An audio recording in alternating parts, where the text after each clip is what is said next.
अस्सलाम वालेकुम नाज़रीन, अवां ॾिसी रहिया आहियो सिंध आवाज़ न्यूज़ ऐं आऊं आहियां मोबाइल सिंधी। हाज़िर आहे हिन वक़्त जी अहम ख़बर।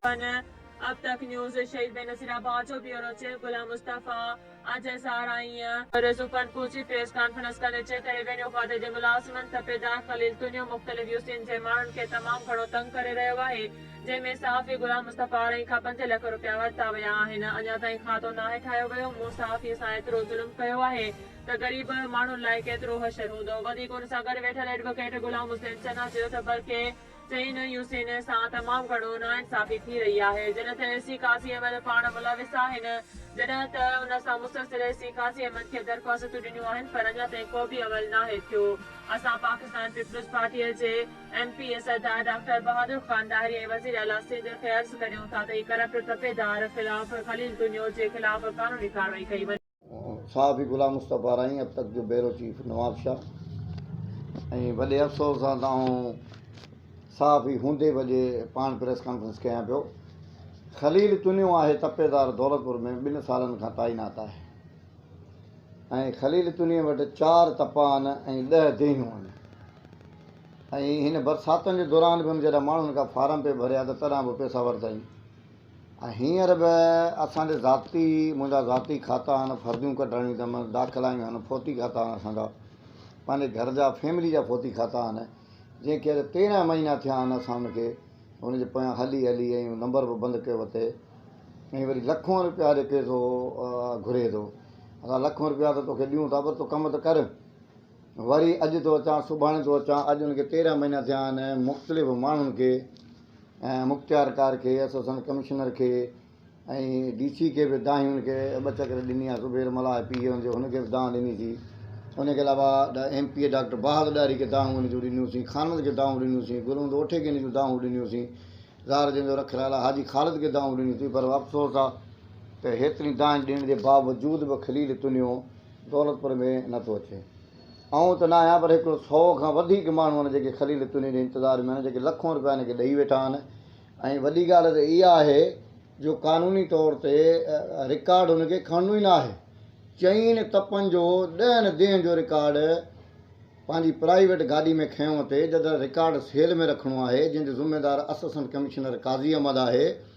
ऐं हुन सां गॾु राति जो 10 बजे वञी हुनजे बंगले ते वेही हुन खां जेके बि ॾेती लेती करे कमु कराइणा त कराए थो। ऐं सॼो 4 तपनि जो जंहिंमें दौलतपुर आहे, जंहिंमें 4 देहियूं आहिनि, खड़ आहे, सन सावड़ी आहे, हबेरी आहे, हीअ जेके सभु तपा आहिनि जो रिकॉर्ड पंहिंजी गाॾी में खयो अचे, राति जो घर खयों वञे, वरी घर खयों अचे, वरी राति जो 12-1 बजे जंहिंखां राब्तो थिए थो फ़ोन ते, हुन सां गॾु वरी हुनजे दर ते पुॼे थो, वरी हुन खां लख रुपया डील करे। दौलतपुर जा खोड़ सारा जेके माण्हू आहिनि जेके हुनखे लखों रुपया ॾेई वेठा आहिनि ऐं अॼु ॾींहं ताईं जेको त हू कंहिंजो कमु करण लाइ तयारु कोन्हे। पोइ बि अफ़सोस आहे त हू दौलतपुर तालुके ते जेको सो इन में ज़ाहिर आहे असिस्टेंट कमिश्नर जो ख़ुदि ऑफिस मुलवस आहे, हुन सां गॾु मुख़्तियारकार जी ऑफिस मुलवस आहे, जेको हुनखे सेल जे बजाए रिकॉर्ड हुनखे गाॾी में ॾियो वठनि।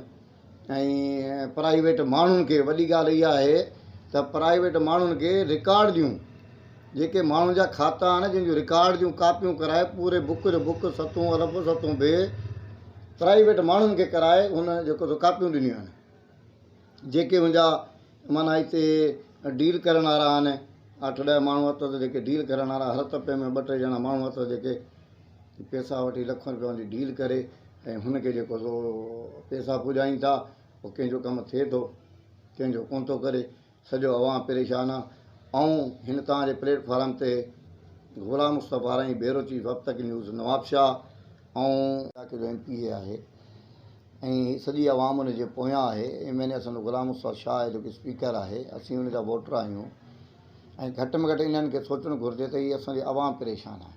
आवाम खां पुछा करणु, बार फ़ोन करण जे बावजूद बि जेको हीअ असांजो, मां त पाण बदाते ख़ुदि डायरेक्ट फ़ोन कई आहे MP साहिब खे त साईं तपेदार कमु कोन थो करे, मुसलसल फ़ोनूं कंदो रहियो आहे। हाणे मजबूरन थी अॼु जेको हीअ क़दम खयां थो ऐं सुभाणे जेको सो कोर्ट में वेंदुसि। पिटीशन असांजी तयारु थी वई आहे। सुबुह न धुर ठाहींदुसि AC खे बि। मां त चवंदो हिन जो ज़िम्मेदारी AC आहे, असिस्टेंट कमिश्नर हिन जो ज़िम्मेदार आहे जेको रिकॉर्ड खणी ॾिए थो।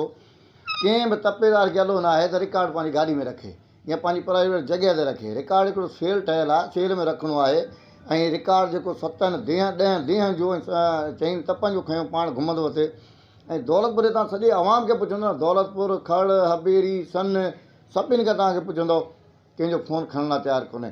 अला हुनखे कंहिंजो ॾढा जॾहिं चऊं था चई त तव्हां दर खुलिया पिया आहिनि, जंहिंखे वणे तव्हां ॾियो। ऐं ज़मीन वरिती आहे, हुनखां 11 महीना थिया आहिनि, फर्दी कढाइणी आहे। पंहिंजो सोट जो बोती काथो अथमि, पंहिंजे चाचे जा बोती काथो अथमि, हली हली डेली हींअर थो अचां, कलाक थो अचां। हाणे असां अहिड़े तंग थी मजबूरन अॼु इहा, ऐं पाण मीडिया में हूंदे बि इहा अॼु प्रेस कॉन्फ्रेंस थो कयां, सुभाणे DC सां ऐं कमीशन सां मिलंदो ऐं पिटीशन दाख़िल कंदासीं। बिल्कुलु हक़ीक़त में बढ़िया साईं त जेको मूं ख़ुशनसीबु आहे साईं जी फ़ोन खणे थो।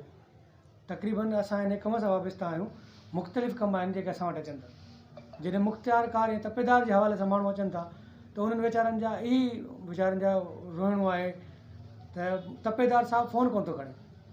जॾहिं फ़ोन खणंदो त ख़बर पवंदी न। उन खां पोइ जेका फ़ीस आहे क़ानूनी तरह त यकीन कयो इन्हनि जी फ़ीस आहे ई कोन, जेकॾहिं आहे त उहा 50 या 100 या 200 रुपया आहे। उन फ़ीस खे बि नज़रअंदाज़ करे माण्हुनि खां तक़रीबन माना लखनि में एकड़ त एकड़ जा लख रुपया, जेतिरा एकड़ ओतिरा लख। हाणे हिकिड़ो ग़रीब हारी मज़दूर माण्हू जेको पेट गुज़रान करे अहिड़े महांगाई जे दौर में हू लख रुपया जेकॾहिं तपेदार खे ॾिए ऐं वरी उनखे लख ॾियण खां पोइ मिनथूं करे उनजे पोयां भॼे, पोइ बि का पक न आहे त उन वीचारे कागज़ अलाए कॾहिं मिलंदा।